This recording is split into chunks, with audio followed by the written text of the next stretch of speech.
awake, aware. I don't know. It's a it's a human conditioning thing. When we get into these groups, we become conditioned, Yep. and they start controlling the outcome of things. And what I like about this soil health movement, it's about uh, focusing on the ecology and having the right approach and the right premise of the farming and ranching instead of the incorrect premise, which the industrial ag model makes all the money on chemicals and fertilizer, and Yeah. he promotes that.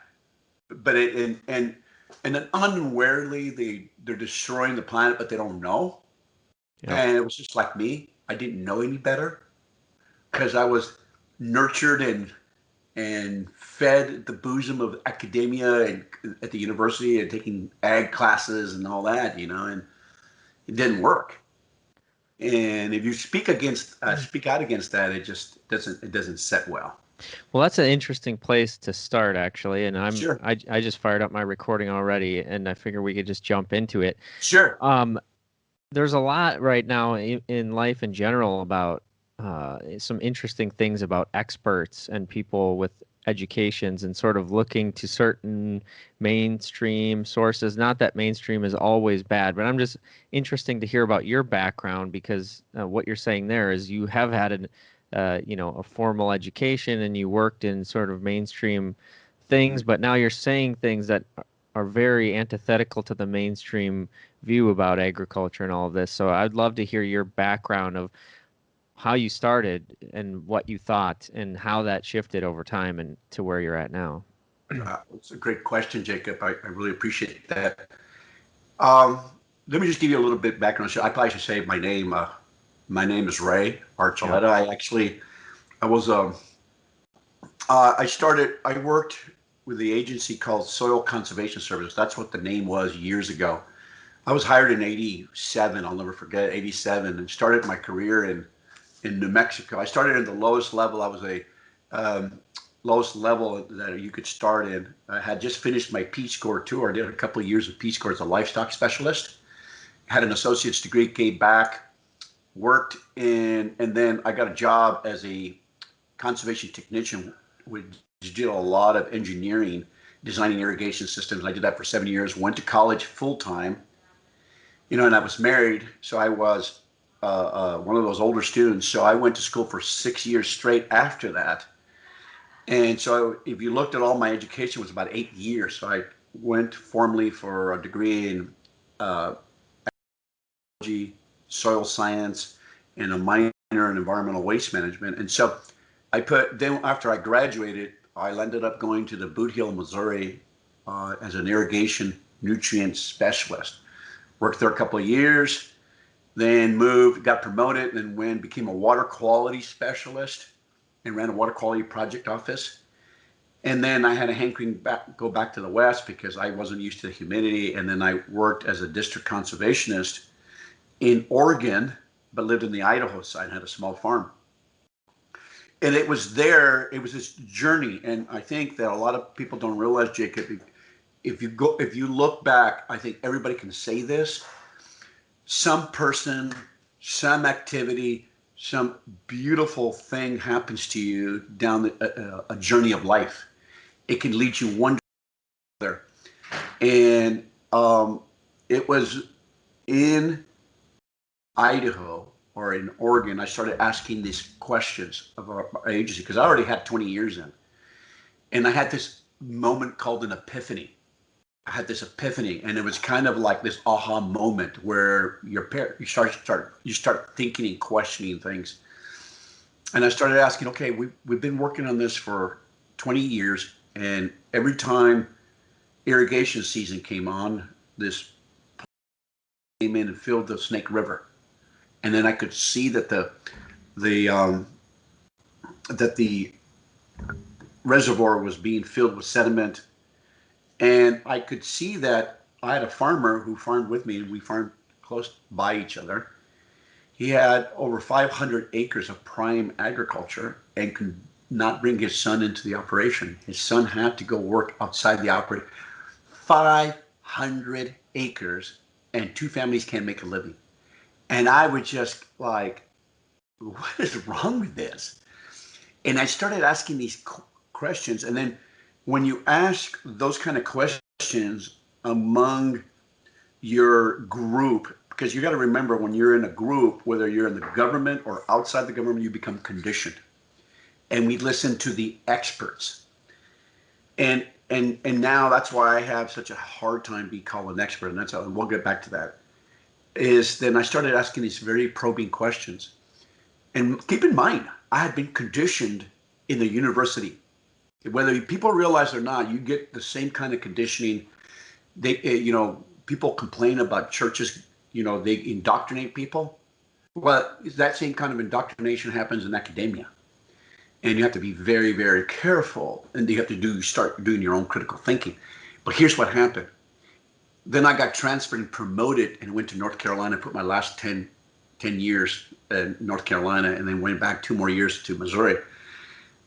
But in 2007, something happened to me. Because I was asking these questions, and I was telling you, Jacob, I was going through this journey. Then I started realizing I met Gabe Brown. I think you've heard of Gabe. Mm-hmm. I got to go to his ranch in 2007, and I was already I was searching. Because, and that's kind of my philosophy now is I don't shove this information down people. If the student is ready, the teacher will come. Well, I went to Gabe's place and I saw that he was reducing all his inputs. His soils were magnificent and no tillage, no way reduction in herbicides, chemicals. And all of a sudden I'm going, wait, hold on a second. I was taught yield, these tools, the chemicals, and then I became more entrenched. And then I started reading Ellen Savory's book, Holistic Management. And I had that book on my shelf since the 90s, but was not ready to read it. When I read that book, and then I had my job in NRCS, now called NRCS, allowed me to dive deeply into this. Demonstrations that you speak of. Yep.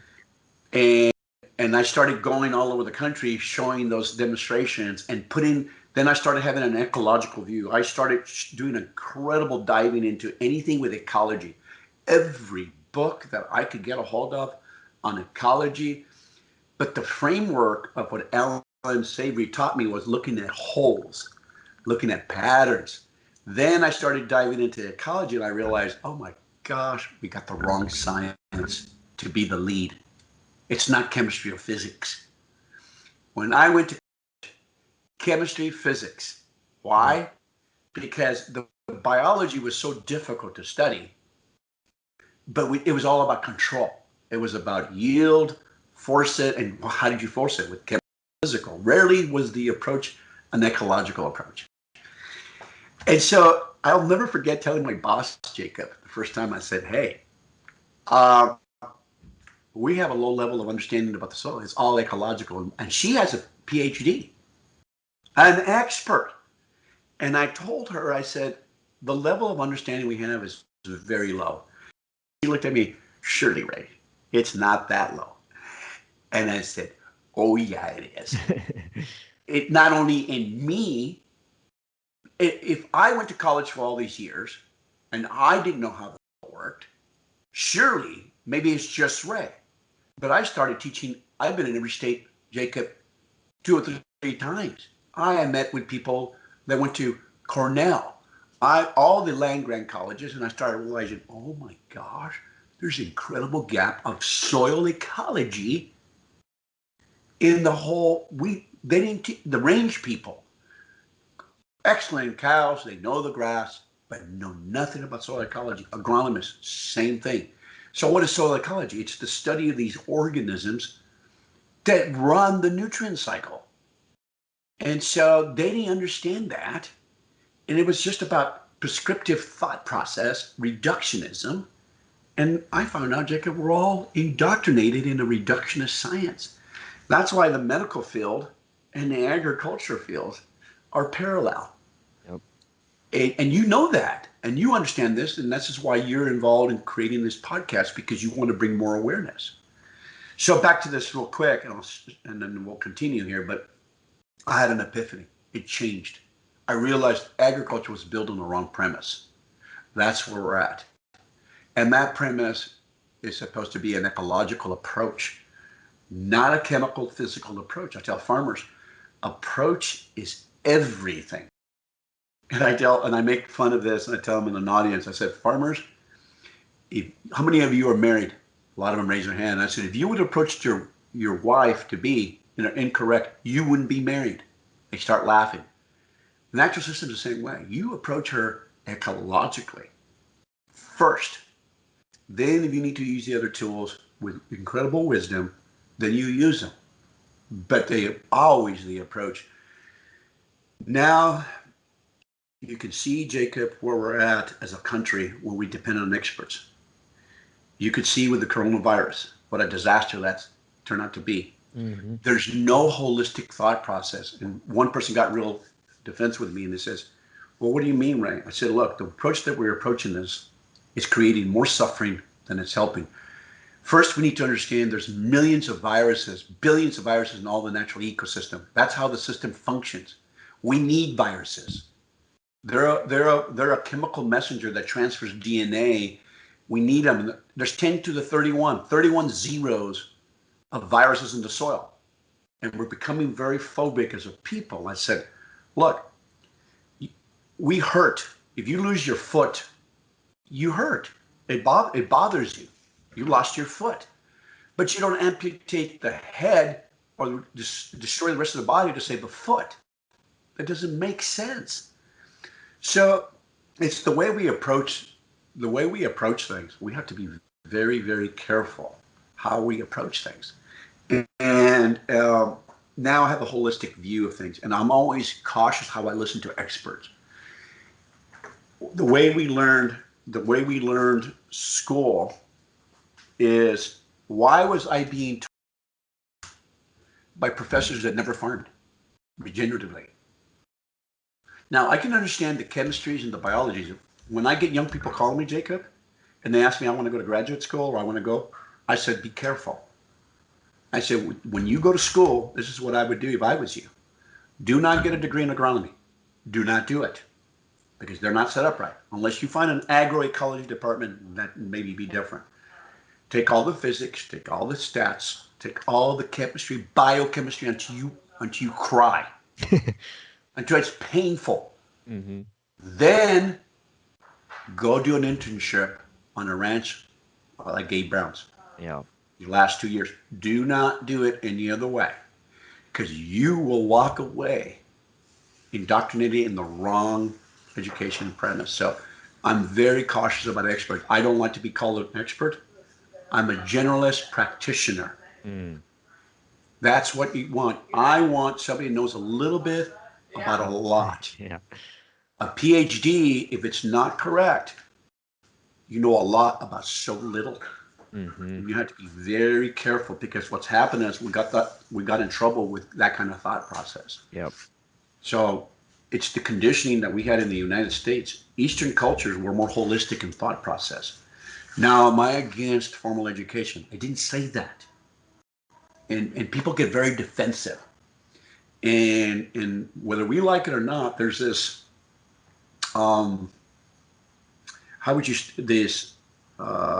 caste system. Yep. There's a caste system. Oh, you don't have a degree? In the government, if you didn't have a degree, you could not go up the ranks, at least a bachelor's. But when you go to master's and to PhD, all of a sudden we give these people such credence over us, but we don't ask wisdom. We don't ask if they have. There's a lot of intelligent people, but no wisdom. It's a different level. Understanding, wisdom are higher levels. Knowledge, and people get mad at me when I tell them, I said the lowest form of knowledge is scientific knowledge. All it does is tell you the facts about your physical world. But Jacob, it can't tell you why you love your parents. Yeah. It can't tell you why you love other people. Sorry, it can't help. It just can't. Yeah. Sorry I went to a thing, but it just told you my journey and the frustration that I went through in this whole regenerative movement. And it starts really about, and that's why we added 6 principles of soil health. Do you know which one we added just recently that's new? I do not. The one of it is understand your context. Mm. And this is towards the human. If you don't understand the ecological context of the producer, you need to understand their culture context, the social pressure is brutal. People need to understand that the social pressure in the local community, why are you farming this way? Yeah. There's social conditioning going on. And the last one is your spiritual context, your why. And see, for many reasons, we want to separate all those things, but you're dealing with human beings that have a soul. And for some reason, in the scientific community, you just want to approach people with numbers and facts. It ain't going to work. I'm sorry, the most brave things, the most awesome things have to deal with the soul. It's kind of like, well, we got to take that machine gun. You say you're in the army, the military. Rarely do you ever motivate your man. Well, this is the facts, man. Mm-hmm. No, you're willing to sacrifice your life for a proper why. Yep. Why is this movement growing, Jacob? The why. Not because of the facts. The facts is really simple. If you mimic the natural system, you don't have to go broke with all the chemicals and everything everybody's selling you. That's the problem. And there's no money. There's no money for the corporate world for this. You know where the money goes to, Jacob? The farmer. Yeah. And to the local community. Yep. Sorry. No. Sorry. Tell me, this is your thing. Tell me. No, this is all great stuff. I love it. I could sit and listen to you rant there forever. But maybe that's a great place to actually kind of step back and run through, what is regenerative agriculture for people who don't know. I mean, a lot of people now are getting exposed to it, and I have had a couple of conversations about it on here. But I'd love for you to break down, what are like the 6 principles, like you said, what are the concrete aspects of what makes regenerative agriculture different, and then maybe what makes it different on just like a spiritual level or on a philosophical level, like you're saying. Absolutely. Well, I think the first thing is, and I tell Jacob, and I think this is the most important thing for your listeners to hear about regenerative ag. It really wraps around one basic concept. Really, if you start putting it together, emulate intelligent design, biomimicry. The concept's been around since ancient times. If you look at the scripture in Job, learn from the trees, mimic the shrub. It's telling you, nature's speaking to you. Listen, watch how she does business. Regenerative agriculture is this: emulate the intelligent design, and that our agriculture emulates that incredible architecture, its patterns, and the way it does business. It's an agriculture that is a renewal, and it starts with a renewal of heart and mind. Unless the heart and mind changes, that it's in a form of humility, that's the design, and to emulate it to the nth degree to possible, that is regenerative agriculture. A lot of people want to throw all kinds of complexity. Emulate the incredible design. It's that simple. The 6 principles come from, the first one is the context, how you look at the natural. It's the filters. It's how you interpret the world. Unfortunately, humans, all of us gather our information how we grew up, where we went to school, who we hung around with. We pick up our paradigms from that. We're saying, the natural system, the intelligent design sets the rules. She's got patterns. She's got rules. If you decide not to follow them, it's on you. Those 6, here's the principle number 2. Have a living root 24/7. All natural ecosystems, by the way, the whole planet was once covered. We know now Saudi Arabia, North Africa, we've known those were all amazing ecosystems that were vegetated. The rules talks about, look, if you don't follow those rules, if those principles are not applying all the time, we'd be living in the moon. So capturing sun and converting it to chemical energy and have a living root feeding biology. Plants and soil are one. They're not separate organisms. They're one. And we taught it wrong. And what does that mean? Without a living plant, you don't feed soil biology. If you don't have soil biology, you don't have soil. You just have geology. So the first rule is living root. And then the other one is have this incredible skin and armor. And you walk into the forest floor, guess what you see? Leaves. That's a skin. You pull the grass in your lawn, you have this detritus sphere. It's a skin. It's a protective. Keeps it cool. Keeps it protection from weeds. It protects it from the harsh, and it prevents crust. It's beautiful. And you know, Jacob, kind of like we ran into this, not really consciously thinking about it. You kind of grow into it and you start realizing, oh my God, there's a lot of wisdom to these rules. The third one is the power of diversity. Natural systems run on diversity. And what does that mean? Diversity of organisms. Nature doesn't farm, the diversity of organisms transfers genetic information, nutrients, and water from organism to organism to organism. The way this planet functions, it's living organisms that do their purposeful function that keeps this planet different from Mars. Biology does that. Life does that. And the transformative power is awesome. So diversity is one of the rules. The other one is integrate animals. One of the most destructive things we've done is when we killed all those buffalo were part of the New Mexico, Chihuahua Desert, all the way down to the Carolinas, mixed savannas, there were prairie. New Mexico, Nevada, all these, California, were beautiful prairies. How? The animals moving back and forth, transferring. See, grass and animals are together. And there's a lot of confusion in the environmental movement that animals are horrific, like the ridiculous Cowspiracy, that horrible documentary. And the reason I don't like it is I agree with him where the animals were being raised. Mm-hmm.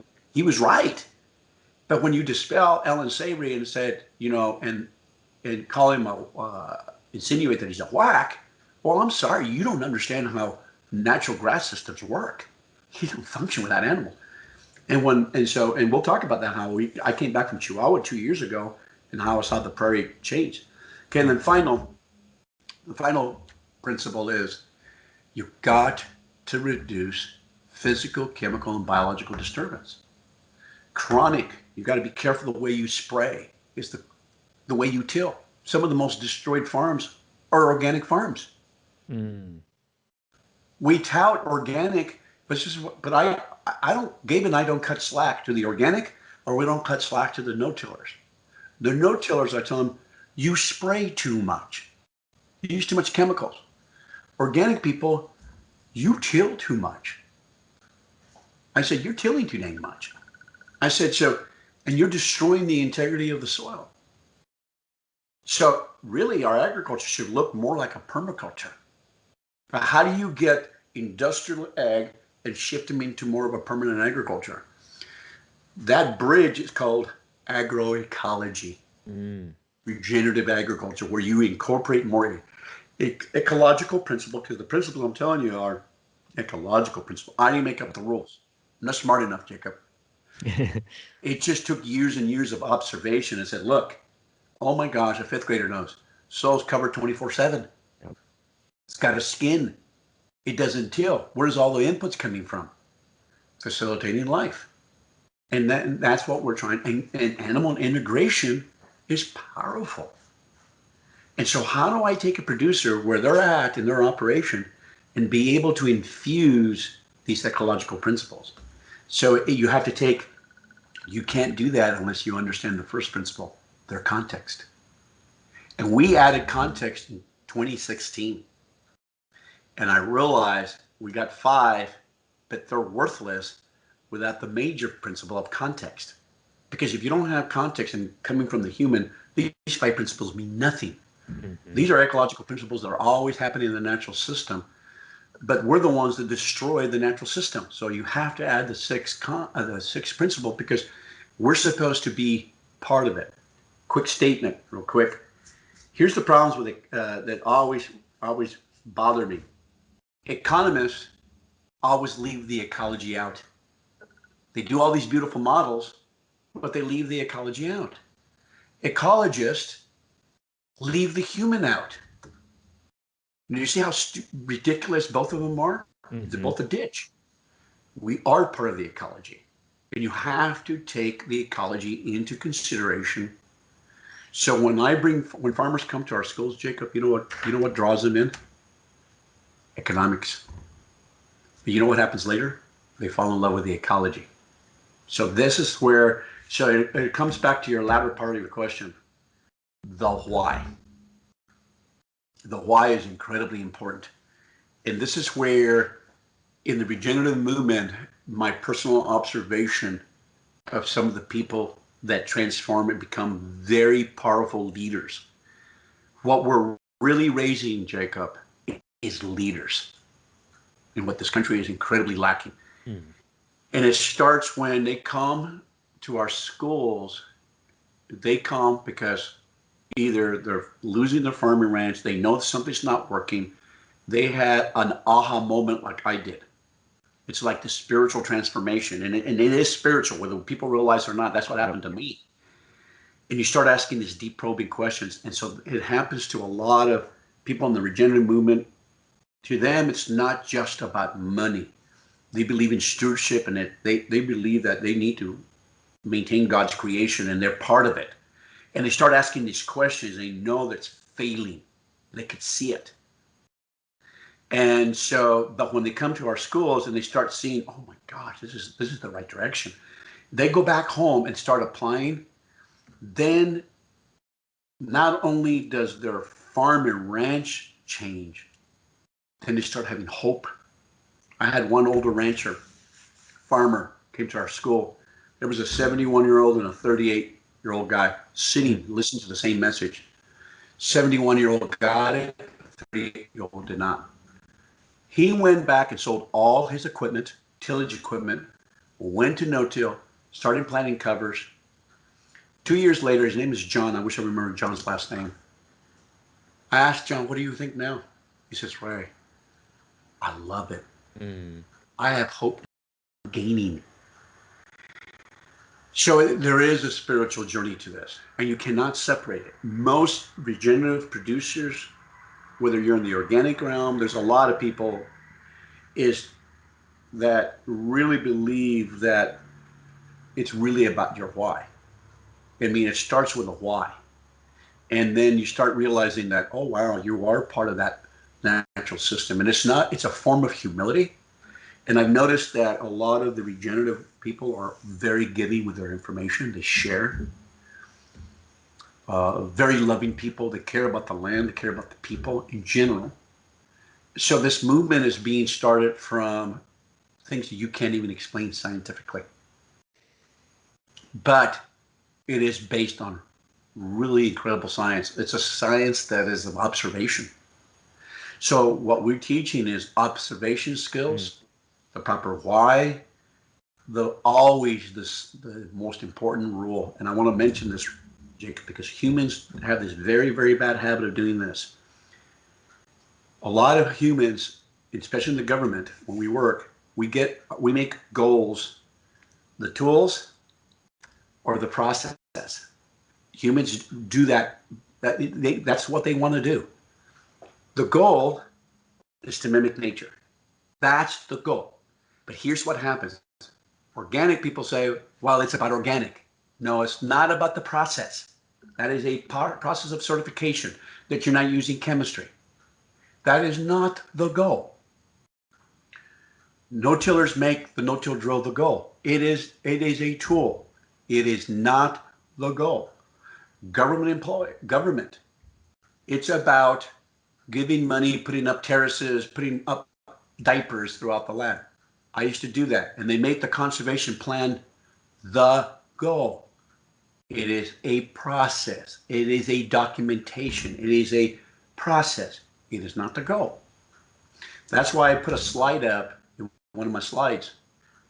And I had this picture of sediment coming into this river, and I'm flying over. You can see all these bare ground. And I put on the slide, our lakes and rivers are filled with conservation and nutrient management plans, but not crystal clear with understanding. It is to give the producer understanding on how the natural system works. That is the goal. Well, that got me kicked out of Wisconsin by our state conservationist. He hated that. He was mad because he was taught we're a planning agency. No, we're not.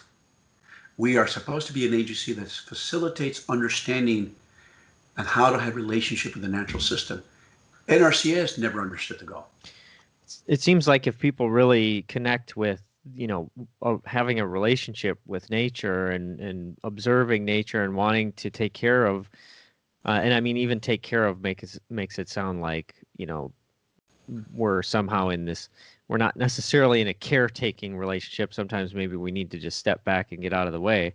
But there is a stewardship aspect, and it makes me think that, as part of the anger, like, hey, we're spending all this time and energy coming up with these intellectual plans and all this complex things. And ultimately, it's like, hey, nature just wants us to pay attention and just listen and be involved intimately, not just.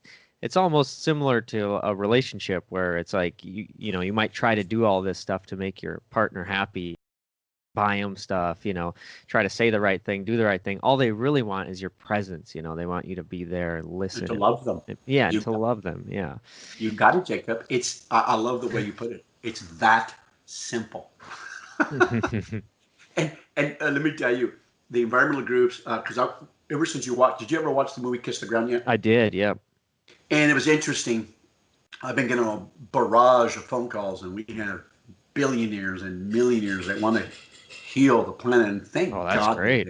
Yeah. Yeah, I love it. And big companies are coming, and I'm excited. That's great. And they asked me, well, Ray, what do you think about paying farmers for carbon? I said, no. I said that's a dumb mistake. And I remember this young lady. What do you mean?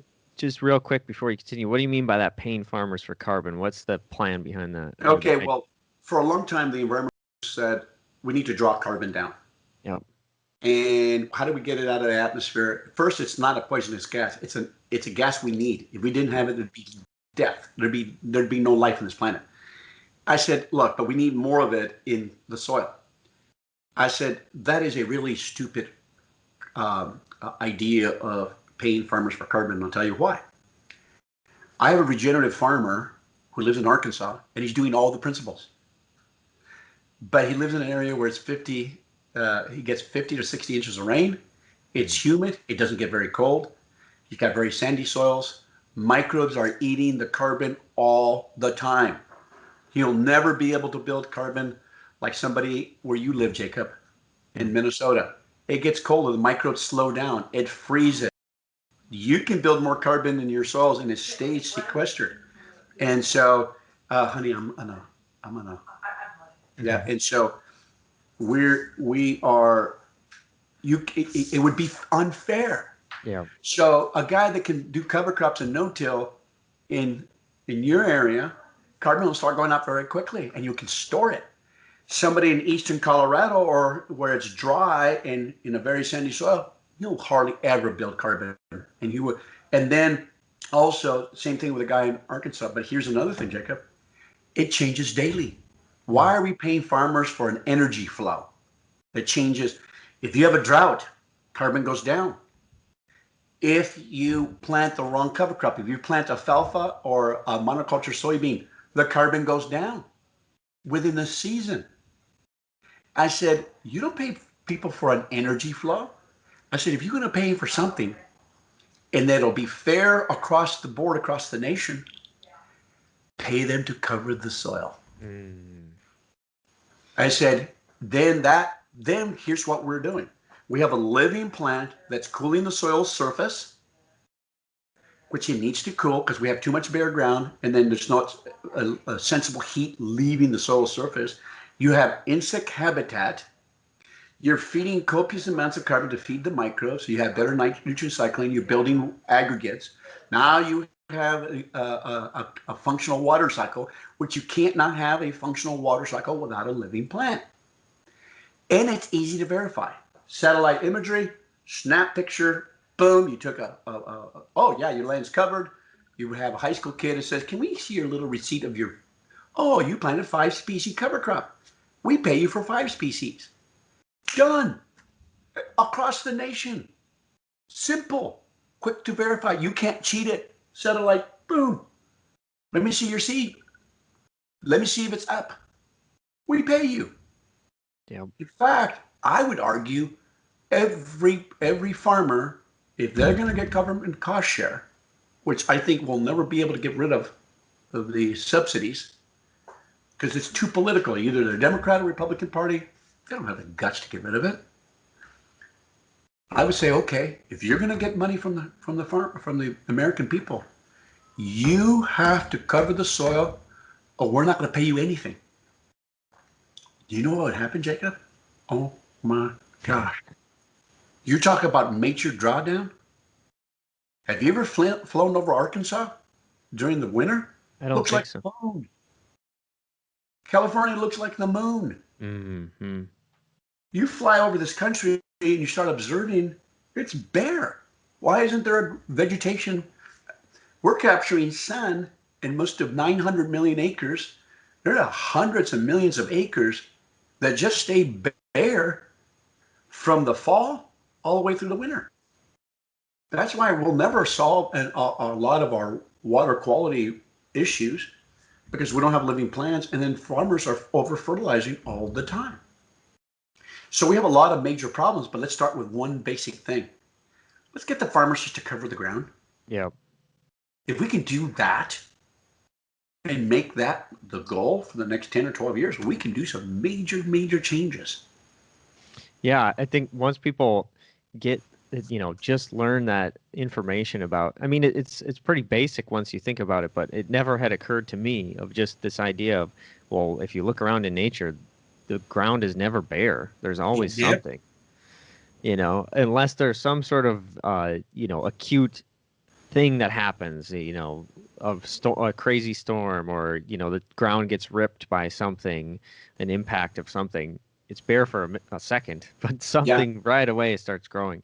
And so then when you drive around Minnesota and Wisconsin, where I am, and there's just these bare dirt fields everywhere, and you think about the difference between, like, it doesn't look like soil, it looks like dirt.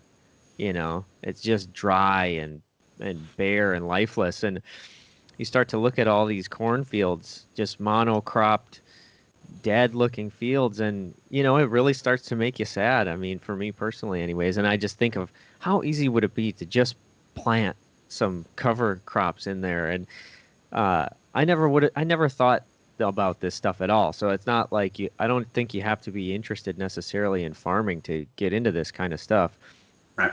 Even though now at this point I find myself, I am interested in farming. I mean, I've barely started gardening, but I'm thinking, like, man, I want to get involved in this somehow in a deeper way. But It's, you care, Jacob. You yeah, care.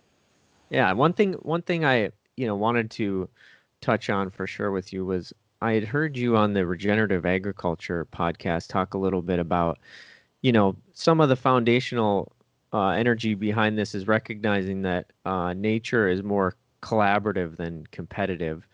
And that goes with bacteria, with viruses, with even humans. A lot of people like to say human nature is greed and competition and all of this stuff. And, obviously that's an aspect of humanity, but it really seems like what you say is true about nature is also true about humans and about bacteria and about viruses. It's like life is more collaborative and supportive than competitive. And maybe you could speak to that a little bit. That's beautiful, Jacob. And one of the here's where the humility comes in, Jacob, because you touched upon it very beautifully.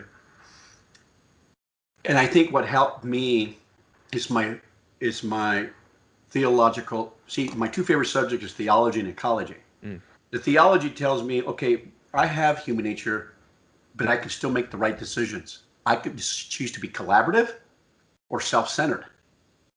And that's where the problem happens. And you're exactly right. I started finding out that nature's more collaborative than competitive. In college, I was taught, oh no, they're all stealing nutrients from each other. And does competition happen in the natural system? Yes, it does, but it's needed. Competition does this in the natural system. It helps build integrity of that organism. It builds strength. It builds integrity. But here's the thing. Nature is more collaborative than she's competitive. And this is how we learned it. In 2006, Gabe and the district, what they did is they put out test plots.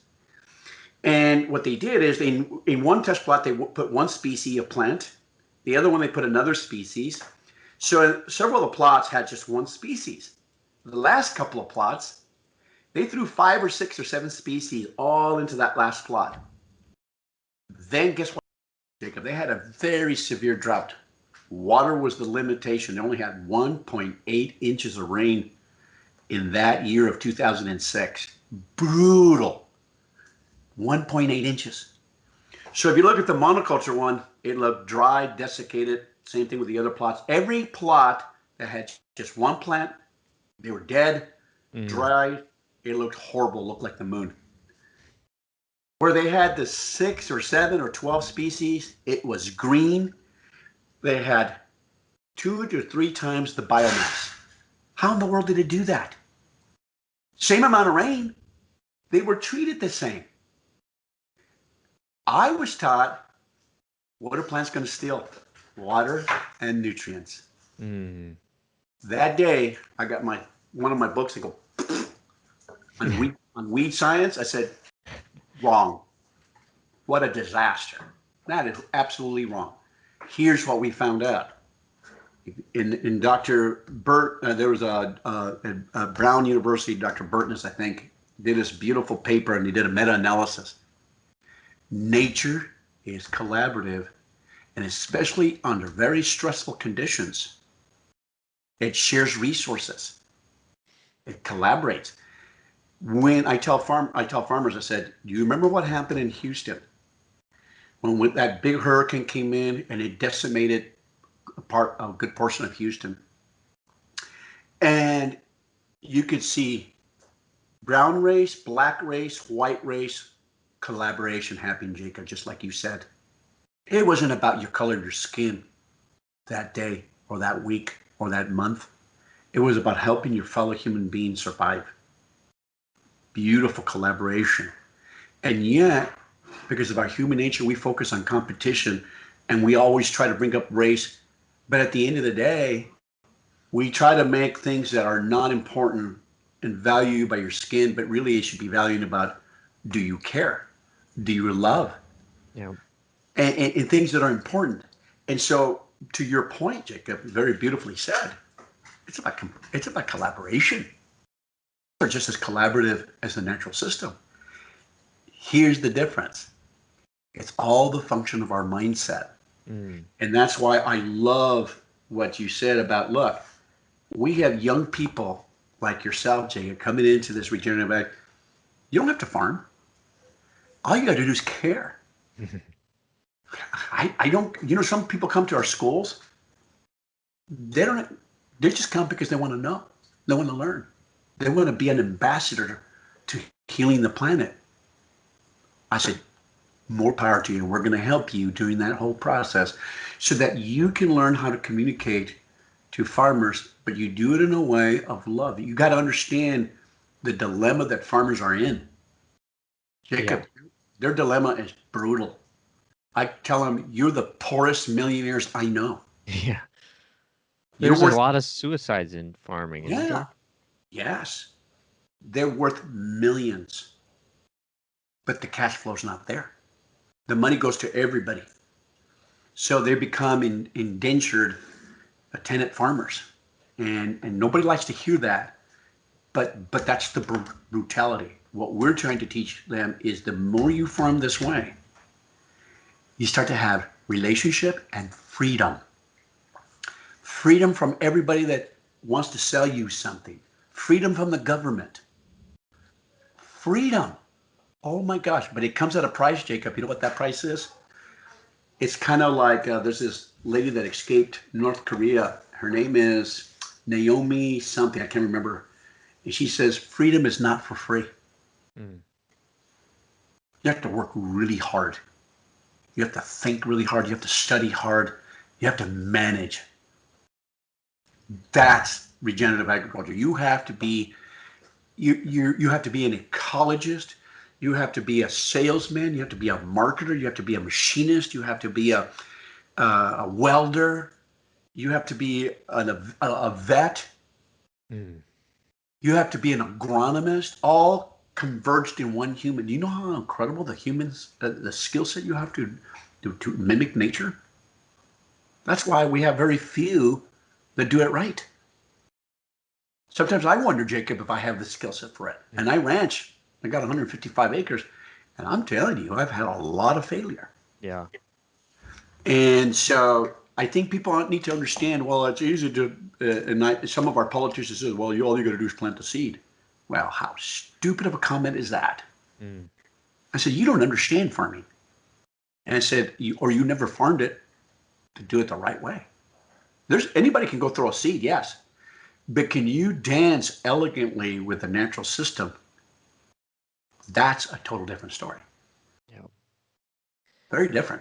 So what do you think, you said obviously it is very difficult and there's a big gap between, people who are used to just pour on the fertilizer, spray on the glyphosate, get the GMO seed, all of these things. Obviously there's a big gap between that and, observing your environment and planting cover crops and all of this. But once you see the results and you see somebody like Gabe Brown or whoever else is doing these things and how much they produce, the quality of the food, how much money they make, like there's so many benefits. And now a film like Kiss the Ground and there's other films coming out as well. I know Zach Bush is doing a lot of work. He's got the farmers and he's a proponent of regenerative agriculture and the word is getting out.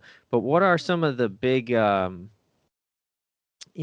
do you see or experience as some of like the biggest hurdles in getting this more widely adopted?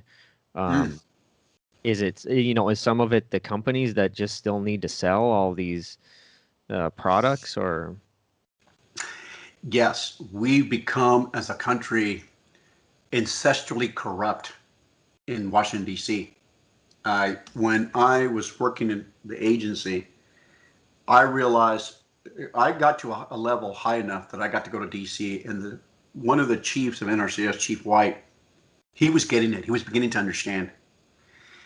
And we started the Soil Health Division to promote the word.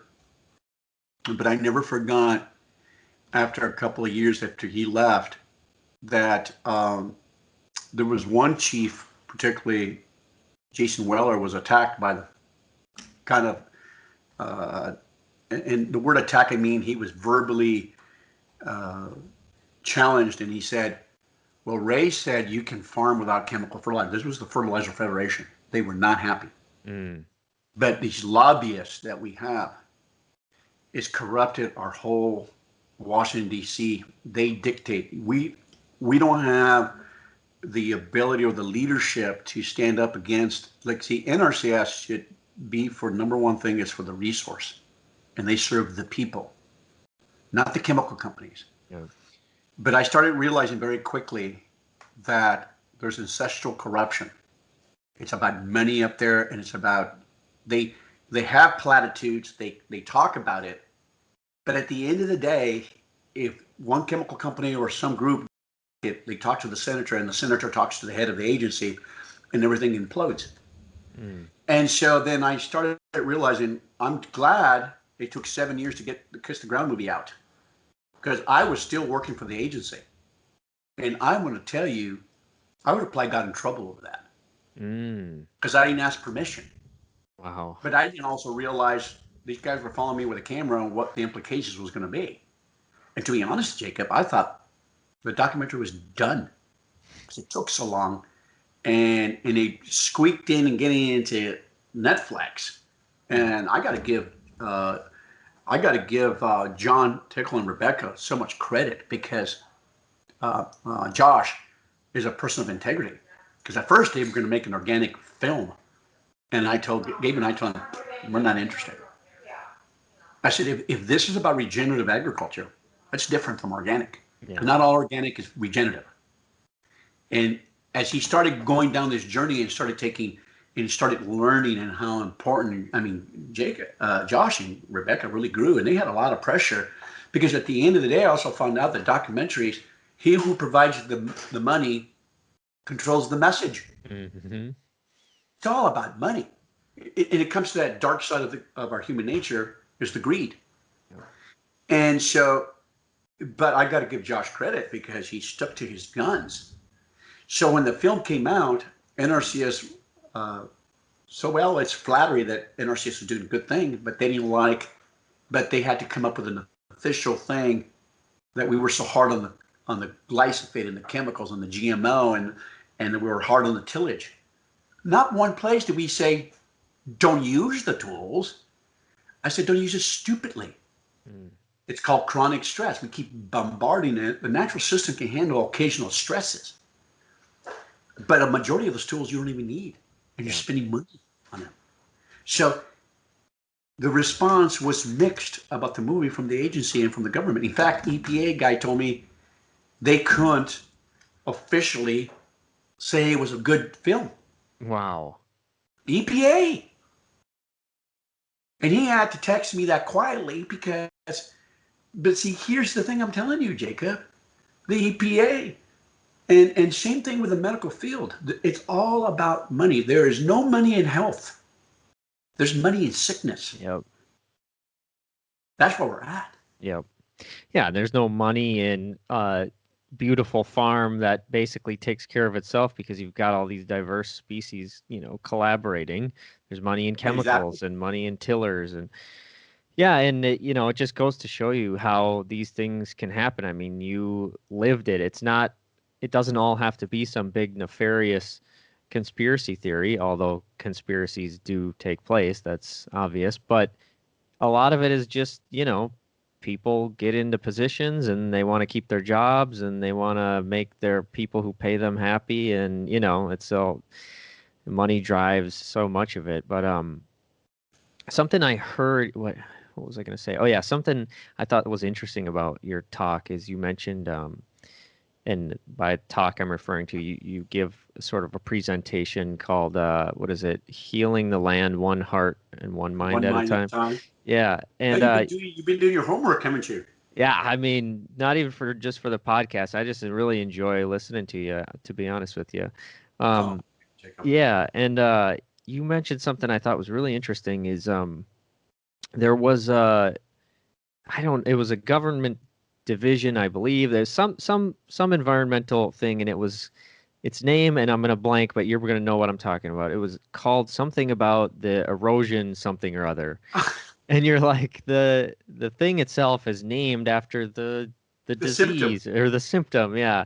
It was our agency, Jacob. It was our own agency. Yeah, it was called Soil Erosion Service. Soil Erosion Service. So I just thought that was so interesting. It's like, yes, there's so many of these things in our life. Like, this isn't a great example, but like antibacterial soap, or so many things are fighting against a thing, or we got to stop the erosion, or any of these things, instead of promoting something that's healing and positive and focusing on the solution. So I don't really have a question there per se, but I just thought maybe you could riff on that a little bit. Well, sure. It's called, it was first blew me away. Our agency was first founded in the 35 by Bennett, and the first name of it was Soil Erosion Service, because all they could see that the land was eroding. And then it became Soil Conservation Service. And then it became Natural Resource Conservation Service. You can see that the name changed, which I didn't like the name because we wanted to be everything to everybody. Mm-hmm. The reality is it should have been called probably the Soil Health Service. Yeah. Why health? Health denotes life. And then the researchers would get hung up and say, well, it's about soil quality. No, it's not. Quality is like a quality of a pen, the quality of your car, quality of your phone. It's not an object. It's alive. And I just like roll my eyes and I said, farmers don't like the word quality. They like health. It's alive. What are you talking about? It's not an object. And so the way we communicate is incredibly critical. And so the erosion service, they focus on the symptom, but they didn't realize, oh my God, well, really the soil is a living dynamic ecosystem. And you know what the biggest struggle I have first with farmers? It's not dirt. It's just as alive as you are. It breathes. It's got little organisms that are dying, breeding, living. Without them, there would be no life on this planet. But we looked at them as totally insignificant. That's why when I drive on my own farm, if I rut the field with my tractor, if I see bare ground, it drives me insane because I understand what it is. So my first thing is getting farmers to understand it's alive and the power of life. And once they start seeing that, it changes the way you farm, Jacob. It changes the way you look at your whole operation. That sometimes maybe if you're going to do something stupid, it's best to stay inside the house. I tease people. I said, most of the time we should cost share tranquilizer guns for the wife. Oh, there you go. He's going to go out there and till. Wife puts out, down, drag him back into the house. You'd be better off staying inside. Yeah. And women, bless their hearts, they get it quicker than the men. Because farming's nurturing. Yeah. And it's funny, Jacob, I nurture, but it seems when we get in that tractor, the nurturing goes out the window. Yeah. I gotta get something done. Yeah. And sometimes it's better just to observe and watch, be patient, think it out. Yeah. And that's what we're trying to teach. And that's what we're trying to do. Yeah, I mean, once you learn how much life is in the soil, how much bacteria and the mycorrhizal fungi and all these different things, you'd think you'd have to think twice before you spray a bunch of, like, I mean, when you think about spraying a fungicide on a field, but then you think about, well, what about the mycorrhizal fungi or whatever? You know, it becomes not quite so simple of like, hey, let's just kill this bad thing, because then aren't I killing all the beneficial things along with it? And Yep.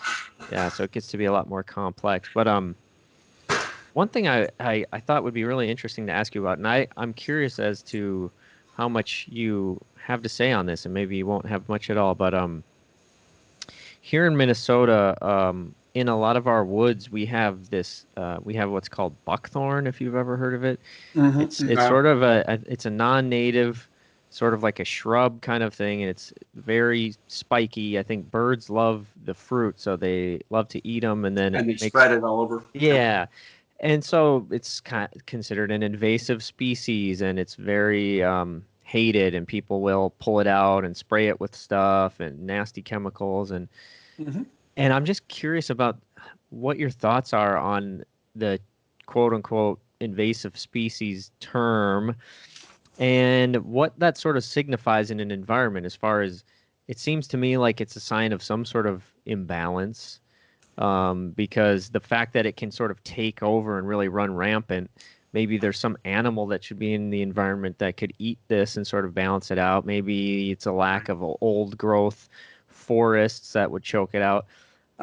Yeah, just those sorts of things. Like, what do these things mean for the environment? Is it a sign of imbalance? And what sort of holistic measures can people take to regenerate things like forests? Because I feel like this movement goes beyond just farming. It also goes to, like, you know, forestry and natural environments that are involved in hunting and foraging and all of these different things. Right. Good question, Jacob, because I've struggled with that for many years. It's not just in your area, like here. There's a grass that came from Turkey, was called fescue. And my farm's covered with fescue. It's a grass. It has an endophyte fungus that during the summer it impedes the health of the cows, and it restricts their circulatory, and they don't gain well, and they don't do super well. And we've tried to figure out a way. Most people that talk about fescue, they want to spray with Roundup and get rid of it and plant other grasses. Well, to make that work, you'd have to spray you'd have to spray millions and millions of acres, and you'd have to be very committed to be able to shift it and plant warm seasons. And what we've done in our operation is we run animals that have learned to be adapted to that fescue grass. We use, again, ecological approach. How are you going to approach the problem? Are you going to approach it physically or chemically? You'll go broke. But can there be some organism that controls it and regulates it? See, nature is self-organizing, self-healing, self-regulating. What mechanism can you use to control that problem? Let me give you an example. I use this as an example all the time. Prairie dogs. In the West, in rangeland, they can whole area and just denude it, create problems. Nothing grows, no vegetation, because what they like to do is they eat all the vegetation around so they can see predators from a distance. Okay, so here's a typical approach. Physical approach. I'll get a semi-automatic 22 and just start popping them and hoping that I don't run out of bullets. Never works.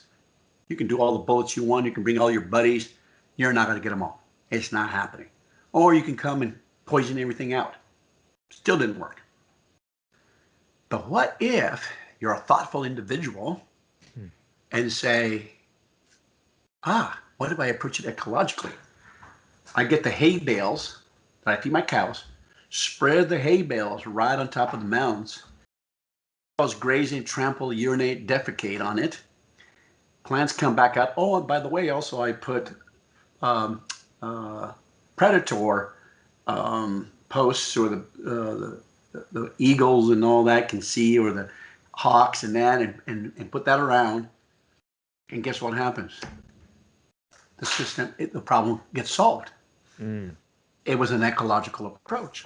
Yep. It wasn't a physical and chemical approach. So here's my point back to your question.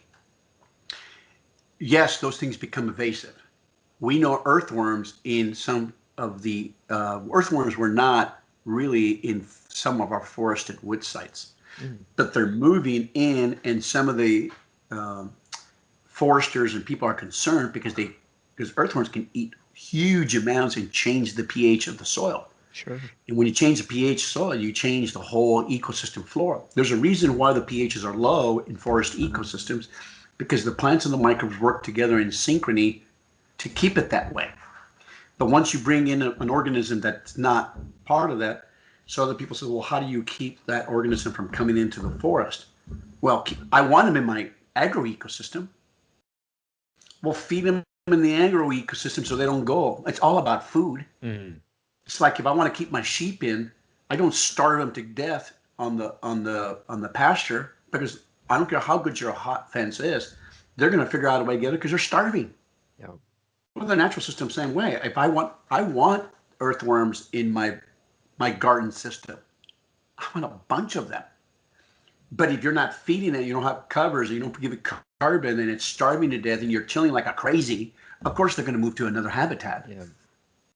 So in other words, we can use those kind of skill set, but it takes observation. And I'm not opposed eventually to spot spraying or use mechanical tillage, like for using a brush hog. What I'm opposed is to chronic application of the tools. Then it destroys the functionality of that ecosystem, and it collapses. Case in point, do I like Roundup? No. Do I like some of the herbicides? No. Do I like tillage? No. It's a destructive tool. You have to use it with incredible wisdom. Let me give you an example. I have a rancher. There's an incredible grazer. His ranch is beautiful, but he's having black locust trees kicking in. and it's taken over some of the areas of his pastures, and he can't have that.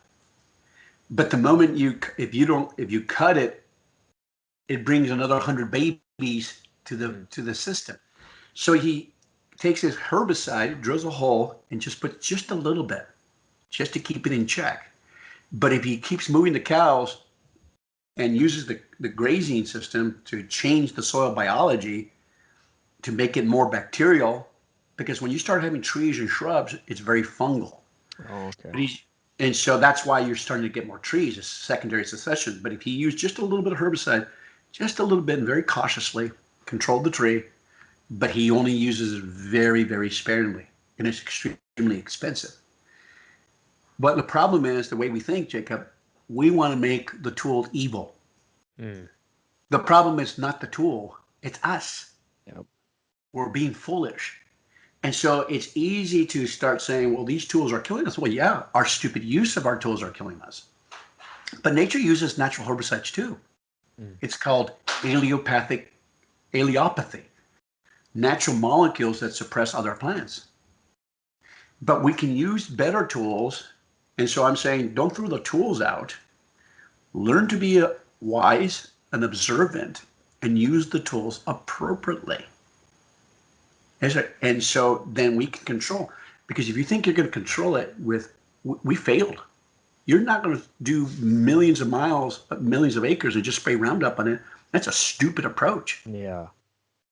Bring animals, stimulate the seed bank, and let the prairie come back and let it smother the other shrubs. Again, it's about approach. And same thing with your solution, your problem over there. Is there an ecological approach that you can control that shrub in your wood? And it's not a big issue for me that if I have to go get a skid steer and rip some of it out so then I can come and plant, because I want to create savanna on my farm. So what I'm going to do is I got to take some of the trees that are less desirable, they can't grow because they're smothered and there was no management in that forest, and I'm going to come with warm season grasses and plant it in my prairie, in my forest floors. And then I'm going to let the grazing animals. Now I got a savanna, I got beauty, symmetry, I got all kinds of beautiful plants, because we had savannas and they were more than we imagined. People make a comment that there was a squirrel from the East Coast all the way to the West Coast and never touched that's not true. There was beautiful savannas where the buffalo can actually go. They know that buffalo went all the way to North Carolina. So there was gaps. What I'm saying to you is using animals as part of the solution and managing. Yeah. That is one of the things I've heard people do for some of these sort of like invasive shrubbery types of things is like put a couple hogs in their woods, Absolutely. And then something that I've been hearing from people, which I never thought about, is how much the, nutrient availability in the soil actually changes how the soil expresses, like which seeds will germinate. Like if you have manure all over the forest floor, then maybe different things actually start to come up versus the invasive, quote unquote, invasive things. Is that true? Okay. Yeah. Well, yeah, because look, for example, certain weeds are nature's healers and scabs. And so if you incorporate too much manure or you have too much nutrient imbalance, you allow these annuals to predominate. So that's why nutrient management has to be very careful. In wooded areas, you have very little nitrogen inside those woods. They're all in the organic form. But I can never, with the new soil test, the Haney test, I can determine what form of nitrogen is in each ecosystem, whether in a cropping system or a grass system or a wooded system. Once you understand soil biology, you can shift the system to go one way or the other. But see, if you don't have a basic understanding, you're lost. You're a lost puppy. And so the first thing you want to do is, well, I got to spray it. I got to till it. I got to come around the mower. I said, no, understand your context. Again, context. And so once you understand your ecological context and know how to use these organisms in the biology, you become wise and you have understanding, then you fix the problem a lot more permanently. Yeah. And it's okay. And see, so evasives, I have a different view of evasive now because we were failing miserably. There's evasive all over this planet. In all North America, there's shrubs and I mean you can list, and we're losing the battle. Yep. And we think we're going to spray them to death and till it to death, and it ain't going to happen. Work with it. So now I learned how to work with that fescue. And in the fescue in the winter, it's a wonderful grass. But then we get into this, Jacob, I see people get into this purist mindset that we're going to go back where this planet, where the creator created it, it was going to go back to its pristine. Good luck. It's never going to happen. Yeah. I'm just tickled if we can get the ground to cover and let the seed bank manifest. Because I come back from Chihuahua. And remember, I grew up in the West, and I grew up in New Mexico, and I didn't know that New Mexico was predominantly a prairie. Now it's a desert. But I always try to figure out how we're going to heal the West, because it's so vast. Half of our country is prairie. And then finally, when I came back from Chihuahua 2 years ago, I saw that the ranchers use cattle, and I saw biblical transformation of the desert coming back to prairie just using cattle. And I was like, yes, with only 2 to 6 inches of rain. And I said, now I don't want to hear anybody give me excuses. If they can do it in Chihuahua, Mexico, by using cattle, and the concept that Alan got them started, but they took it even further. And if they can restore the Chihuahuan desert, don't give me excuses. I don't want to hear it. They are doing amazing things, Jacob. If you just Google Alejandro Carrillos, he's one of our consultants. We stayed there. I'm going back again. We're going back again in April. We're working on a trailer because I asked that. One of the things I wanted to do is I wanted to bring Christians more into a stewardship mindset. And so we got funded for like a 12-minute trailer on how to give Christians the right mindset and why are they not intimately involved. And there's 1 billion professing Christians. Let's get that army behind us and give them a sense of stewardship and give them the correct view of the ancient scriptures that yes, God gave us dominion, but that dominion is like a loving leader and a loving ambassador of nurturing, not well, look at me, I'm special, I can force and control it. Well, no, that's not the biblical approach. And so we're involved in this movie, this little 12-minute trailer, and I hope it takes off, because one thing has not been done is bringing Christianity and ecology together. They've been separated because we tend to want to separate things, and everything's connected. And the way we were raised in these Roman Greco colleges where we picked up reductionism, which is powerful, we need it, but it's really holistic. You got to be able to put things together. And so we're in this project, and so we're going to do our last filming in April. And what we're trying to do is trying to get more of spiritual Christianity to become more engaged into the ecology, and start using this to be taught in the churches, because I get tired of, we need to bring everybody online.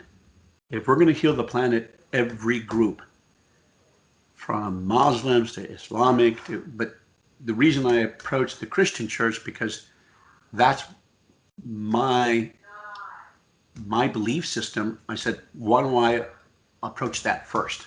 Yeah. And it's not excluding others. That's not what I'm trying to do. I'm trying to bring more awareness to the Christian community so they be more engaged. Yep.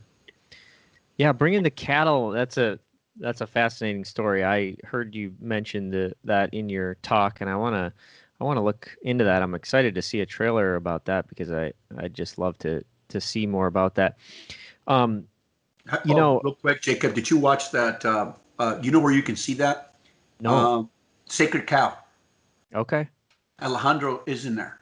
Awesome. And Sacred Cow. Yeah, watch that, and you'll really appreciate what Alejandro is doing in that system. That's Blow you away. that's exciting. And it, you mentioned the buffalo earlier. I went to South Dakota over the summer and got to see buffalo, and just got me thinking about the history of the buffalo in our country and just how huge of a part of our country that was. And in Minnesota, you have to go way up north to for a possibility to see something like a moose or a wolf. Hmm. And it's got me thinking about this idea that, for our own safety and security and civilization, we've pushed these sort of big, important species either to borderline extinction or to out in the, most remote wilderness. And there are, I just wonder, is bringing some of these natural species back part of the healing of the land? It's like, you run the risk of doing like what I think Bill Gates wants to do, of release a bunch of genetically modified mosquitoes into Florida or something. Not that that's the same at all, but what I'm saying is, like, you don't want to just willy-nilly start releasing species into environments like, oh, this is going to help. But if there is like a calm, centered observation for a period of time where you realize this is the right thing to do, how much are we going to, how much is it important to bring species back to back to the land? You know what I mean? Like, how much is just the lack of wolves and moose and buffalo and bears, and how much has that hurt the land to just relegate these things to only the most remote of wildernesses, and to push them towards extinction? How much has that affected our landscape? Oh, it's huge. The wolf is needed. They've done studies where if you have the wolves, they help regulate the elk, because elk will decimate certain areas. So they're always moving. We emulate the natural system on our farm by hot wire. And hot wire does is it keeps the animals in tight groups, and we move them frequently because we're trying to mimic. So my predator becomes the hot wire. Yeah. And so I want these animals to move because they'll overgraze one area and they'll get sick, and they'll make the land bare, and then you'll have erosion, and then you have too much water running off. It affects the riverbanks. It's one thing that people don't understand. Everything's connected, Jacob. Everything is one. So if you affect one thing here, it affects many things down the chain. That's a hard concept for humans to understand, the connectedness in one.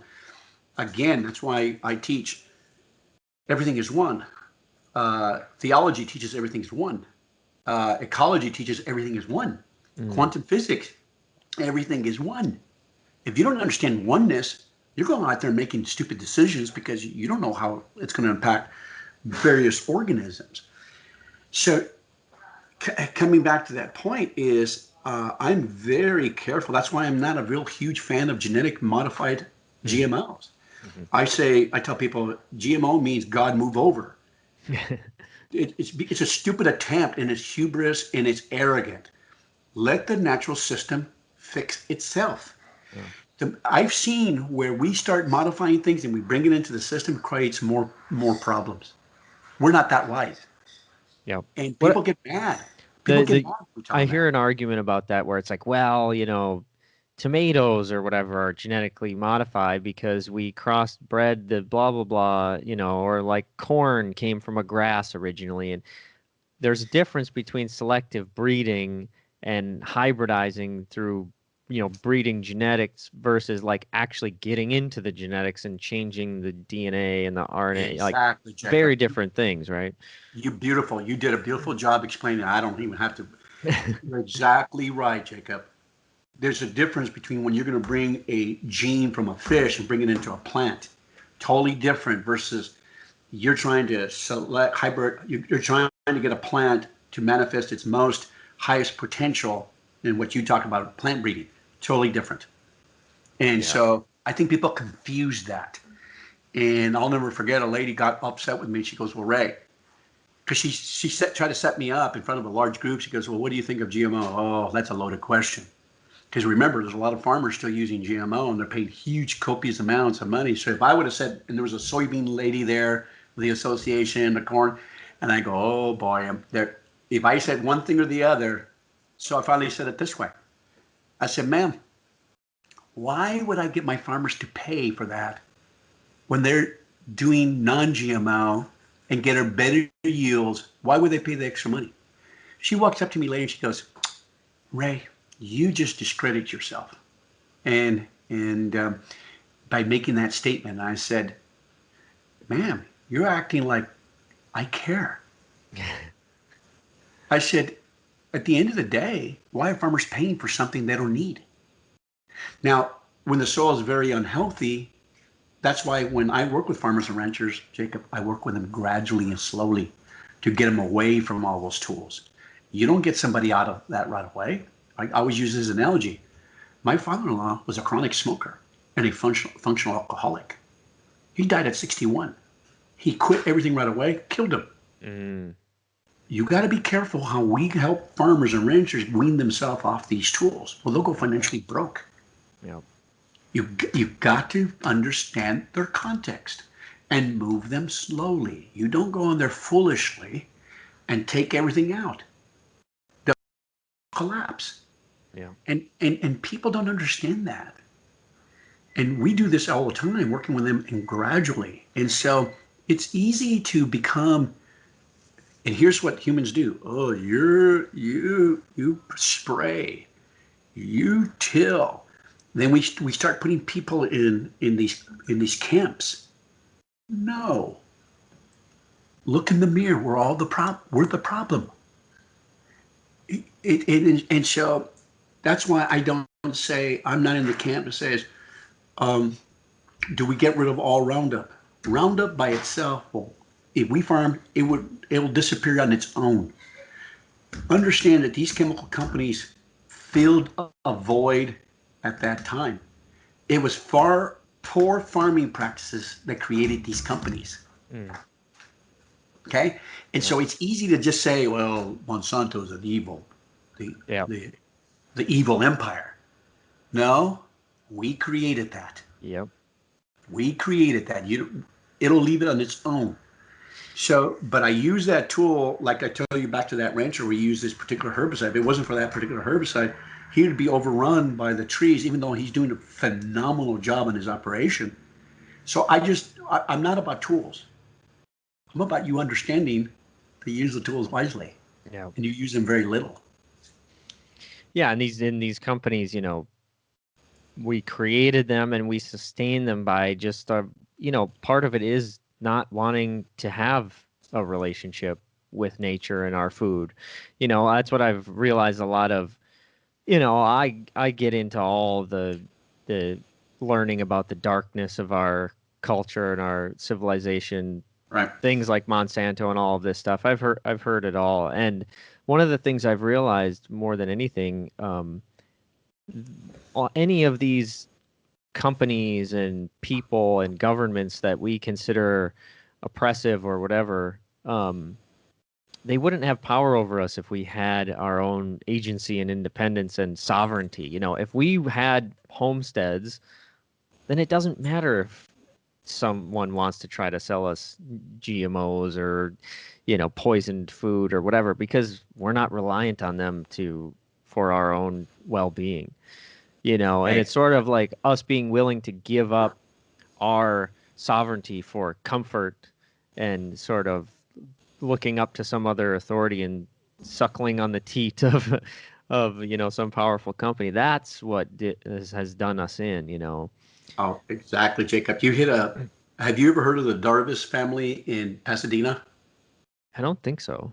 You ought to Google them, and it's called the Homestead in type Pasadena. They grow on 1/10 of an acre over 7,000 pounds of vegetables. Oh my God. On 1/10 of an acre, and he has a quote. He passed away, but his kids are continuing. The most sovereign act you can do is grow your own food. Mm. And you hit it just beautifully. These chemical companies, all the fertilizer companies, will all shrivel up if we all grew our own food. And here's the thing that people don't want to hear, and I'll make the statement. Our farms are too big. Yep. We have a human and animal distribution problem. We have too many humans in the city, and we don't have enough farmers in the land. Yep. We have too many animals aggregated, creating pollution, and they should be on the land.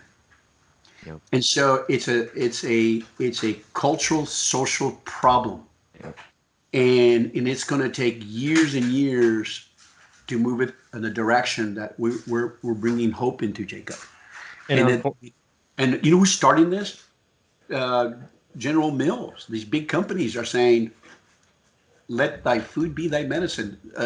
The moms and them and soccer moms say, "We don't want junk in our food." Mm. So this movement is growing. McDonald's Yep. pays for a lot of scholarships for us to come to our schools. Did you know that? Interesting. I did Yeah, not. and they're moving to more of a regenerative grass-fed beef. See, and the companies are going because you see more organic in Walmart. Yep. They've done a survey that millennials, 78% of millennials read labels. Yeah. And then they also did a survey, if you ask the lower tier of economic of this country, if they could afford it, they would buy organic. Mm. And what do I mean? Really, we should be calling it regenerative because some of the organic products that are coming out, they look like an industrial. They're growing eggs in these giant complexes, and they provide a little hole, and they say, okay, the chickens can go out, and they call it pasture. That's not regenerative food. Yep. I'm sorry, that's not. Now you come to my house and you get eggs from my place, Jacob. That's regenerative. The chickens have access to everywhere. Yep. That's regenerative. And can you tell the difference between an organic fed egg and regenerative? Absolutely. And just because you gave it organic grain, it did not pick up all the molecules and all the insects and everything you wanted in that egg. But yet the labeling is very misleading. Yeah, and it's obvious when you've got the thin shell and the pale yellow yolk. It's just a complete difference between you get something from a farm or you have your own chickens and it's the nice thick shell, hard to crack, dark orange yolk. I mean, there's nothing like it. There's nothing like it. And that's why you pay the extra $3 to $4 a dozen. And I'm willing to pay that. Yep. But don't tell me nothing more frustrating when I went to a local, it says, are these grass fed? I mean, are these range, they get to eat in the past? Oh yeah. Took them home, disaster. Yep. Lied to me. Never buy eggs from that person again. Yep. And so it's just the way it is. So I want to just touch on a couple more things, and then I'll let you run here because I know I've had you on here for a while, and I really appreciate you taking the time to come on here and chat. It's been wonderful. One thing was just the Kiss the Ground. I didn't expect to see you in that so much. I heard of it through other channels and thought it seemed interesting. I love regenerative agriculture and checked it out and noticed you were in it a whole bunch. And I just wanted to, you mentioned already earlier kind of a little bit about it and how, you've got these wealthy folks reaching out to you about things. How has that been, the reception to that film, and how positive do you see that being that's out there? Oh my gosh, Jacob, my phone has not gone off. Well, look at you. Yeah. You contacted me, you saw the movie, and you wanted to touch base with me. It has changed my life completely because I didn't expect it. And look, and I'm a type of person. It was never about that. I didn't know that the film was going to be so much about me. But see, Josh and them went through 4 or 5 changes in the film complete. And when the first critique came out of it, it says there's not enough story. Some of the best teachers in the world, it's about story, Jacob. Mm-hmm. It's about taking a person and walking them through that story. And that's where I think Josh got me more involved because it was about me going out there in this journey, trying to teach farmers. And I went through this journey. I went through this transformation. And so I think there's going to be a version 2 come up, but it's going to be much more engaged to the lives of these regenerative farmers and how their lives have changed. And I think Gabe and I, according to the funders, that we're going to be part of it. But Gabe's going to we're going to have a lot more of the story where I'm telling you, Jacob, there's times that I've just absolutely bawled and cried, where I saw ranchers crying and how their life were changed, and they just give you a hug, or where I had this story where I went to go speak at a grazing conference, and this young man comes up and just gives me a hug, and I go, didn't know him, and he goes, I want to thank you and Gabe. Because of you and Gabe, now I can work full time on the farm and I don't have to work out of town. I said, I'm just an instrument God uses, and you're giving me credit. Those are the stories that it's going to be shared in the next movie. That's awesome. Because it's that healing, Jacob. It's the healing of the family. And as an NRCS, because I used to go into farms and ranches all the time, and you could see in certain ranches the tension, the sadness, and then the father is the patriarch, but not teaching the young to take over the ranch, make very little decision. You can tell that there was no plan, it's a sadness. And I couldn't figure out, okay, I love being on the land. Jacob, you love walking down I knew since 15 years old that I was going to go get it. I grew up in town. Gabe grew up in town, and we became ranchers. My wife is a city girl that grew up in Independence, and now she's running sheep and cattle. What I'm saying to you is I've always wanted to be in the land, and I think there's a lot of people who want to connect to the land. And I see a lot of young people like you that want to be back in the land. They want to make a difference in the earth. They want to be engaged. They want to be involved. And I tell them, I said, grow your own garden, grow your own food as much as you can, and look for opportunities to give and breathe the healing. Like you're spending hours of your time setting up these podcasts. It takes time. Yeah. And so it's that, and there's this really cool, and I'll leave you with this last thought about the movie. One thing we told Josh, I said, Josh, if you do not bring animals and give them the place where they belong, or also if you don't leave the movie with hope, I don't want to be involved. No. Take me out. Gabe felt the same way. And how did it impact? When people watched the movie, it gave them an incredible. It was awesome because I didn't even get to see the last version of it until I saw it when it came out. And I was pleased because my sister's a nurse practitioner. My brother's a superintendent of schools. And when they saw the movie, my sister just bawled, she said, because she's a cancer nurse. And she said, oh my gosh, Ray, I didn't know what you were doing. Even though we're brothers and sisters, I said, yeah, it's what we do as a collective. I said, if we can let thy food be thy medicine, and we can heal the land, we have less cancer patients. We can bring more healing on the ground. So it really resonated with her in a lot. Some people watch the movie 2 or 3 times. And I'm going, really? And then there was the others that responded, industrial ag people that in a negative way, or people would make a comment like, this one that really, really irritated me. On Facebook, there was this lady that commented, oh, this was a whitewash movie. It was predominantly white people, blah, blah, blah, very negative towards it. And I couldn't handle it. Myself being part Native American, part Hispanic, part white, I was ticked. I responded and I said, and it made me mad. I said, what, don't we count? There was a black lady in the movie. Don't we count? I said, why are you making it about race? It's about healing. Yep. And it made me mad. I said, why did you bring that up? Josh, if you know Josh and Rebecca, they're about inclusiveness, love, and I was brought into, and I'm part of that journey. I don't want this movement to be curtailed about race. It's about how much do you love? How much do you care? How much about your character? Nobody cares.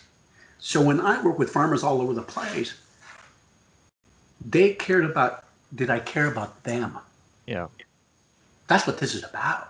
So I Yeah. made me mad at some of the response, but you got to also, it's like a fly in the ointment. You just got, Yeah. you know, but overall, it was phenomenal, Jacob. Yeah, I saw those same criticisms, and I saw that, Kiss the Ground, even on their social media, ended up responding publicly about it.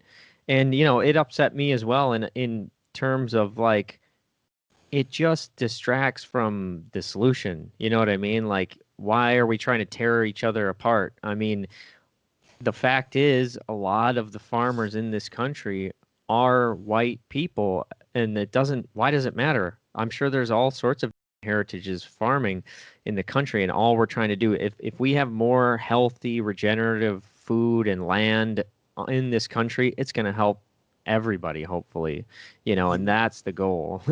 you know what, Jacob? Do you know that a bunch of people from the tribe come to our schools? I did Do you know where, not do you know where consulting on tribes? know, but Do you that's know that amazing.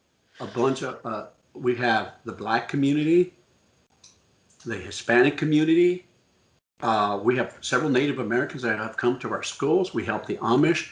We don't care.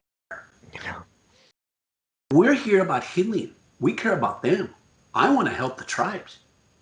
I grew up in an area around the tribes. Myself, I'm 30% Native American. Yeah. And so, one of the in one of the Zooms, I said, "Well, how do we make it more equitable for other races?" Because this is the big movement now. And I said, and I start to boil, Mhm. and I said, "You know what they want? Dignity. Teach them how to do them so they can take care of themselves. Every race wants dignity. I don't want to. That's so disrespectful to me. I want to teach the tribes so they can be self-reliant. Yep. Every human wants that. And so that the message changed.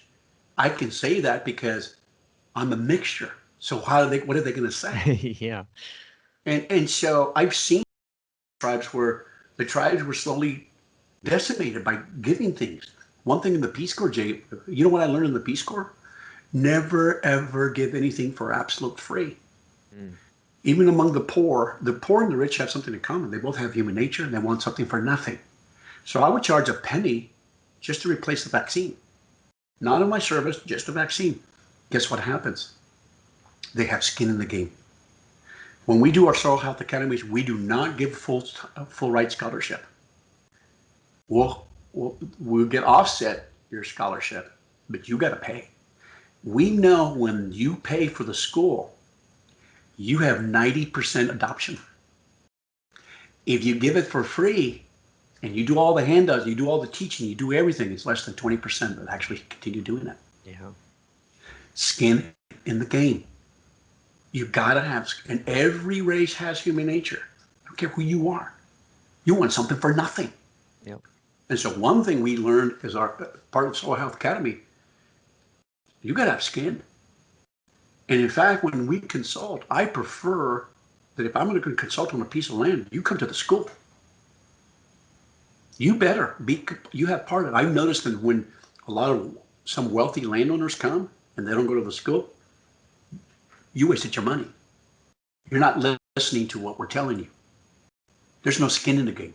You need to Yep. put your time, money, and time. And then I know what your real motive is. Yeah, I mean, money is just another form of energy, and when you invest energy into something, you're gonna feel more connected to it. You're gonna feel more responsibility for it. That's an important thing. And yeah, if farmers across the country are suffering and committing suicide and, hooked on growing the food that we all eat in this country with horrible chemicals and all these things, then who cares what ethnicity they might be? We want to help them no matter what. You know what I mean? And to try to pick each other apart for not focusing on one thing over the other. I mean, this is a time where we need all hands on deck, just caring about the land and each other, to tear people apart to try to nitpick about this and that, in my opinion. last thing I just wanted to touch on, and I've never really asked a guest this, but for some reason I'm just feeling called to ask you about it. I really appreciate like your holistic perspective. That's like my favorite thing about listening to you speak and just your energy. I'm really drawn to anybody who's trying to just look at things holistically. And one thing I just wanted to ask before we sign off here is, what are like maybe three things, whether it's books or people or teachings or that have just inspired you that you would, maybe encourage other people to Good. check out? Excellent. And they Excellent. don't have to be agriculture related. They can be No, anything. no. Well, uh, my first book that I learned a lot of ecology was the Bible itself. Mm. The father of ecology, Charles Elton, said there is more ecology in the Bible than the listing of the phyla. If you look at his animal ecology, he said that. Mm. That helped me deal with me, my human nature. That helped me keep me in sober temperance because it talks a lot about how you deal with human nature. Number two, the book that really impacted was Ellen Savory's book on holistic management. And see, most people don't realize the Bible came from an Eastern culture. They were very community, very holistic in approach. It was the Greco-Romans were more reductionism, more empirical data, and it was that book helped me to start seeing. There's a book by Christian Schmutt that he quotes. It's called Holism. It's an old book, and you start seeing holes. Nature works holes and patterns, and you start to see that in the connectedness.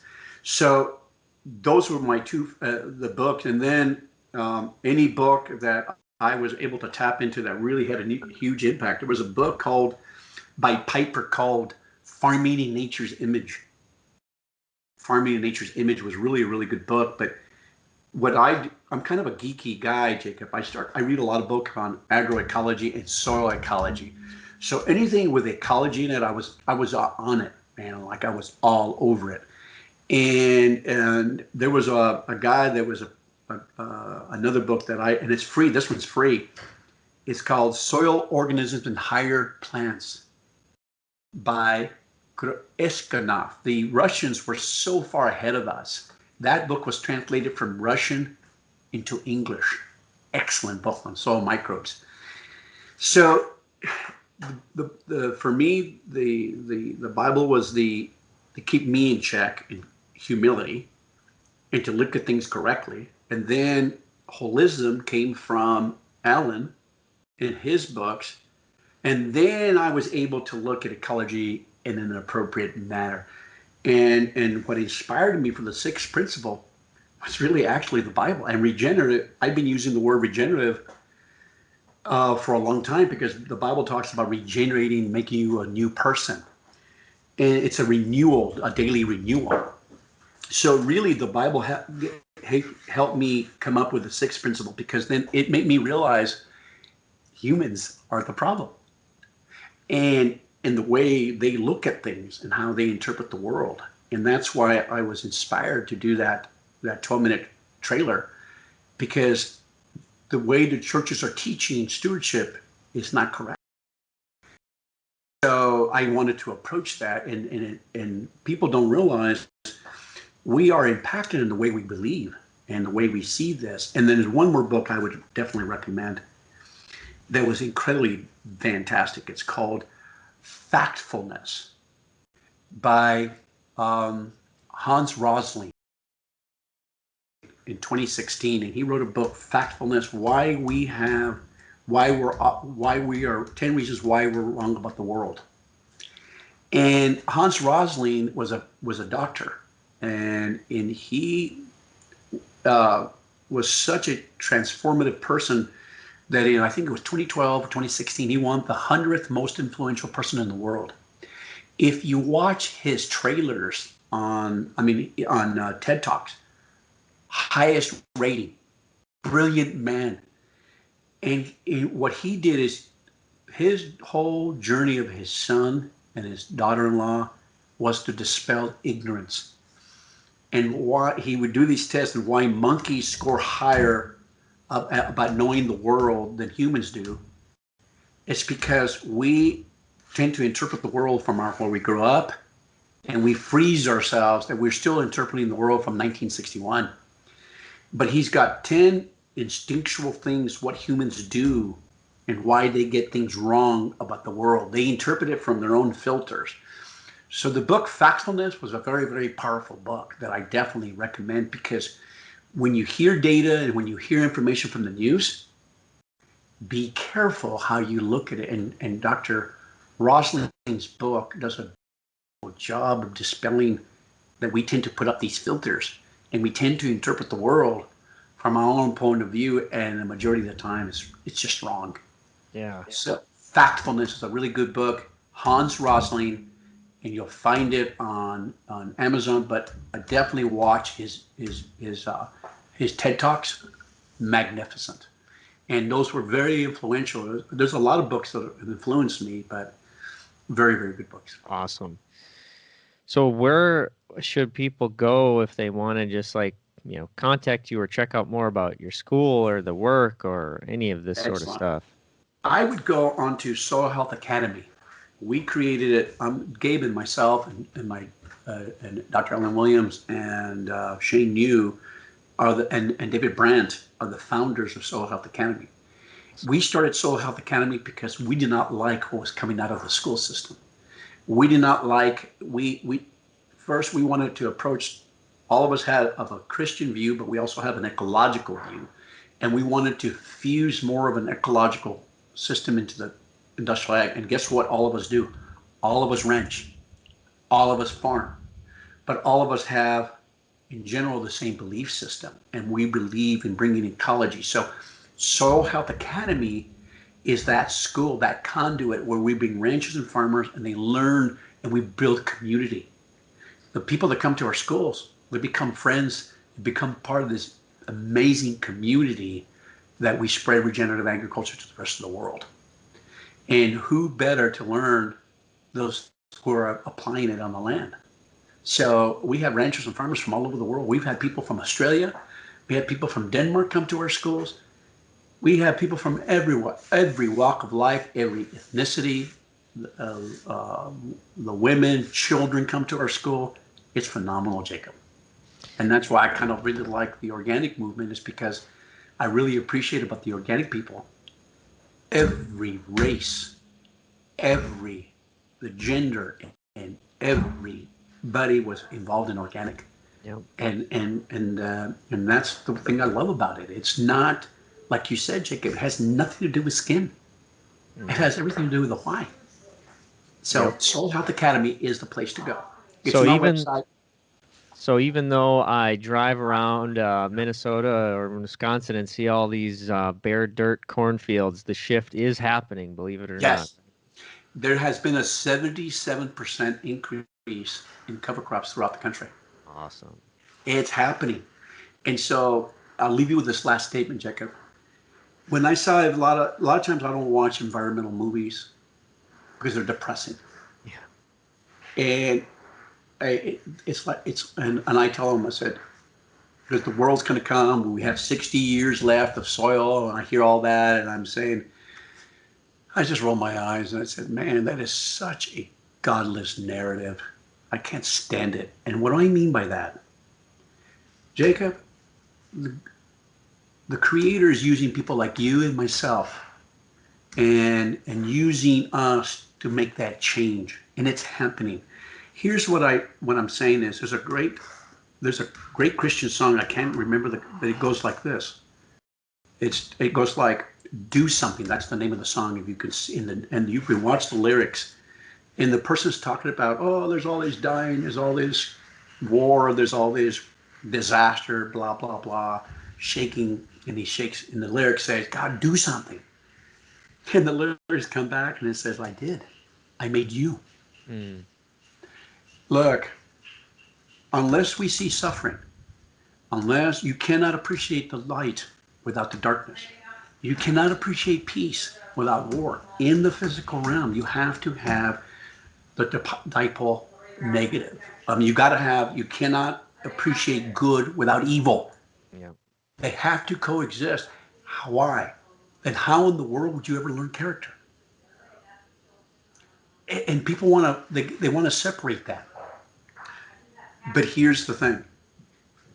It is happening.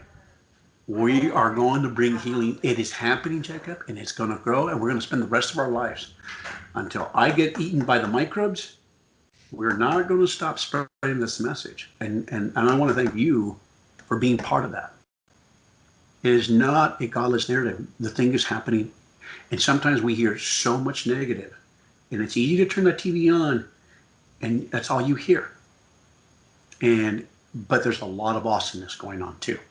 Yep. So let's just keep that in mind. Yeah, it's that it's kind of the same thing we were talking about earlier of I think a lot of what's happening is a shift towards really trusting, and you can, if you don't identify with God, you can use whatever term you want, life, the universe, whatever. It's a trust that it's a trust that there is a spirit, that there is some sort of force inside of us that wants life, diversity, abundance, health, and it will overcome the challenges. And it is. So, You're exactly right, Jacob. And you don't have to believe like me and the Christian God, but if you see the intelligent design, you're good.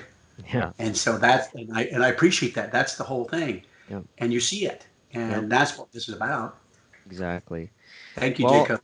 Ray, I want to thank you, man. I really appreciate it. This was awesome. I love what you're doing. Well, we all of us together as a collective, we're gonna feel it. So, thank you, Jacob, for seeking me out, and I hope that your listeners can benefit from it.